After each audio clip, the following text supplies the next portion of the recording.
kwa screen ukipiga kelele. Tulia. So, andiko linatueleza kuwa tunastahili kujitahidi katika kusoma neno la Mwenyezi Mungu.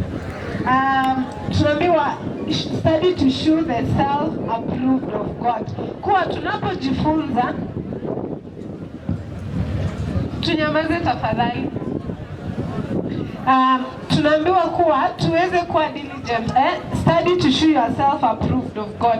Kuwa tunaposoma neno ama hata kama ni masomo darasani, whatever our hands find to do, tunastahili kufanya to be approved of God. Si tufanye usome vizuri upite ndio ufurahishe walimu wako, ufurahishe your parents or ukwe number 1 ama nini, lakini tunaambiwa kuwa tunastahili to do our very best to be approved of God. Now when you have God's approval, tunaambiwa a workman that needs not to be ashamed, rightly dividing the word of God, the word of truth. Tunaelezwa kuwa Timotheo alikuwa kijana na alikuwa amejihusisha katika kazi ya Mungu. Na nyinyi kama vijana ambao mnasoma katika shule ambayo mko na hii privilege ya kujifunza neno la Mungu for a whole week, this message is for us all. Ama huu ujumbe ni wenu kuwa tunastahili kujitahidi tuweze kuwa watendakazi wa Mungu ambao hatuhitaji kuaibika na hasa kuiaibikia Injili. Tunaposoma 2 Timothy chapter 1 verse 8, this is our second last verse. 2 Timothy chapter 1 verse 8. Andiko linasema aje? The Bible says, yes. Do not be ashamed then of testifying to our Lord, nor of me, his prisoner, but share his suffering for the gospel in the power of God.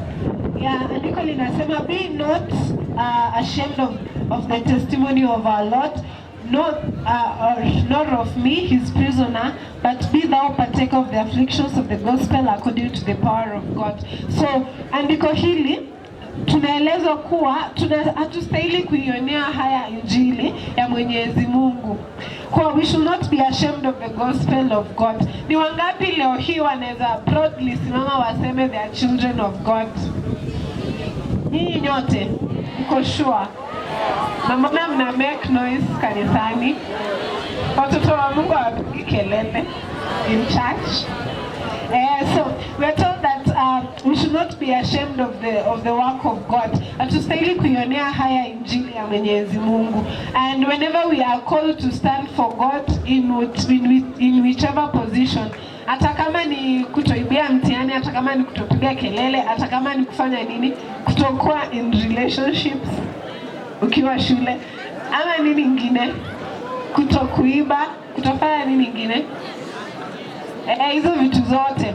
We should not be ashamed of God. Usiogope eti you'll be missing out from what your classmates are going through. Si dhambi wewe ukiwa the only person in class who doesn't know that secular song. Ni dhambi kutojua some secular songs. In as much as it might feel being left out ama being old fashioned, tunaambiwa tusione haya Injili ya Mwenyezi Mungu. And tunaitwa tuweze stand for God. Tunaitwa tuweze kumsimamia Mwenyezi Mungu kwa kila in every aspects of our lives.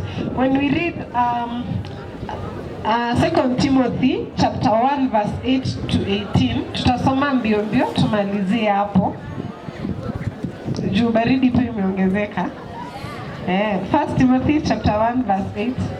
Bible inasema, endelea verse 9.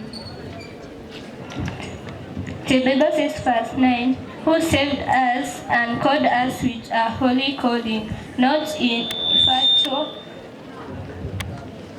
Verse 9, who saved us and called us with a holy calling, not in a virtue of our works, but in virtue of his own purpose and the grace which he gave us in Jesus Christ ages ago. Thank you. So, have you done with verse 9? Yes.